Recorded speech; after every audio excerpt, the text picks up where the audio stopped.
안녕하세요, 최 실장입니다.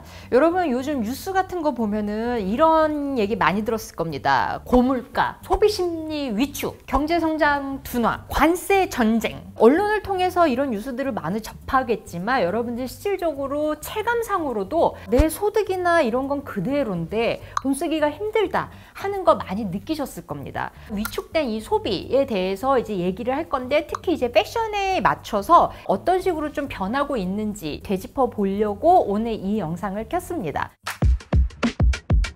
경기가 둔화되거나 했을 때는 가장 먼저 지갑을 닫는 부분들이 있죠. 패션입니다.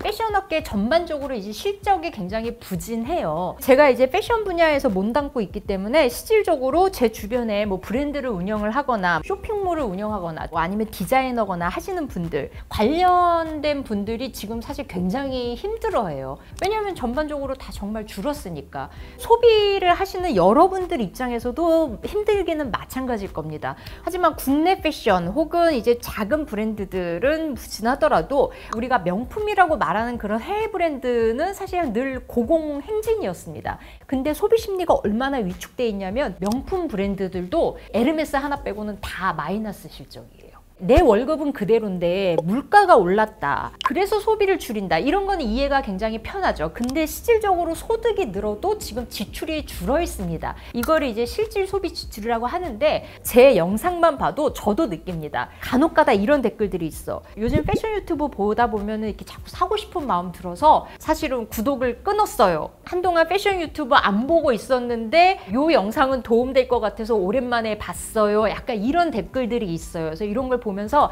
여러분들 이 소비 심리가 굉장히 위축이 돼 있구나, 이런 걸 느낍니다. 전반적으로 나 하나의 소비 심리 위축이 아니라 약간 문화 자체가 그렇게 바뀌어 있는 것 같아요. 2, 3년 전만 해도 플렉스 문화가 굉장히 대세였고 욜로, 근데 이제 이 단어도 정말 옛날 얘기야. 이제는 욜로가 아닌 요노, 그쵸? 유튜브만 봐도 그래요. 명품 하울 이런 게 엄청 조회가 잘 나왔고 많이들 그런 걸 했어요. 근데 이제는 명품 하울 아무리 해봐 별로 안 나와. 그래서 실질적으로 패션 소비 현황에 대해서 내부 리서치 전문팀 이라고 하지만 한 명이 지금 리서치를 열심히 이렇게 좀 했고요. 한국섬유산업연합회가 코리아 리서치에 의뢰를 했던 그런 자료들을 좀 토대로 지금 정리를 했어요. 올해 객관적인 수치는 봄 3개월에 해당되는 수치가 이제 나와 있어요. 그래서 작년 봄 3개월과 이제 비교를 해봐야 가장 정확하겠죠?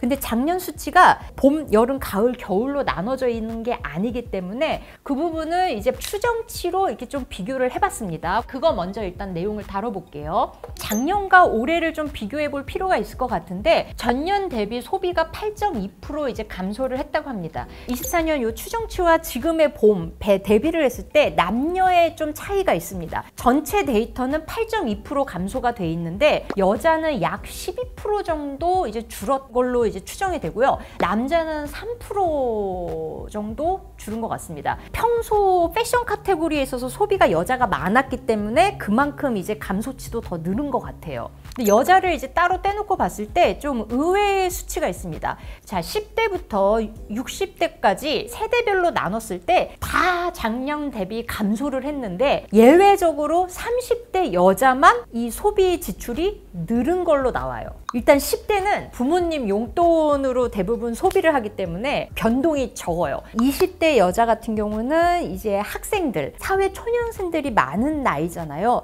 그렇기 때문에 가장 이 부분에서 이제 민감하게 변화가 컸던 것 같고요. 그리고 40, 50대 이상은 사실은 이제 본인만의 지출보다 이제 가족을 위한 지출들도 다 포함이죠. 30대 여성만 패션 소비가 증가한 부분, 요거를 좀 생각을 해보자면 경제 활동이 가장 활발한 나이인 거고, 예전에 비하면 미혼의 비중이 많은 것도 저는 그 요인인 것 같습니다. 자기만을 위한 소비가 이제 비중이 크잖아요. 그래서 요거를 패션 플랫폼으로 좀 볼 수 있을 것 같아요. 다양한 패션 플랫폼이 있는데 전반적으로는 성장률이 이제 플러스기는 합니다. 근데 그 중에서 29cm가 1회 지출 비용이 높아요. 지그재그 에이블리 같은 경우가 연령대가 살짝은 더 낮잖아요. 아이템의 가격도 조금은 더 낫죠. 근데 29cm 같은 경우가 이제 여성 30대 이후가 이제 자주 쓰는 그런 플랫폼이잖아요. 그래서 1회당 구매 비용도 높고 빈도도 많다는 걸 볼 수가 있습니다. 그리고 아이템별 지출을 보면은 전반적으로 다 감소했어요. 근데 작년 대비 올해 캐주얼 분야가 이렇게 상승한 걸 볼 수 있어요. 캐주얼이란 게 무엇인가 이렇게 보면은 쉽게 생각하면은 여러분들 그 백화점 층수로 생각하면 될 것 같아요.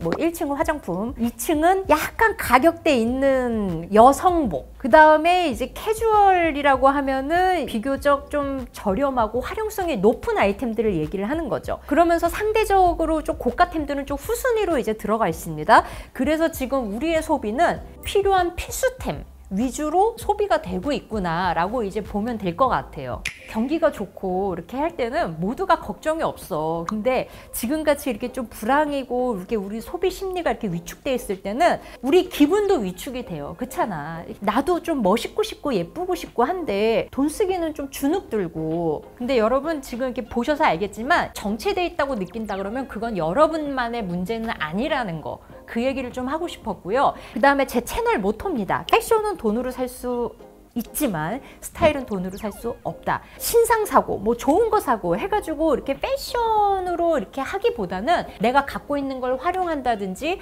내가 진짜 원하는 추구미는 뭔지 소비가 아닌 걸로도 계속 채울 수 있거든요.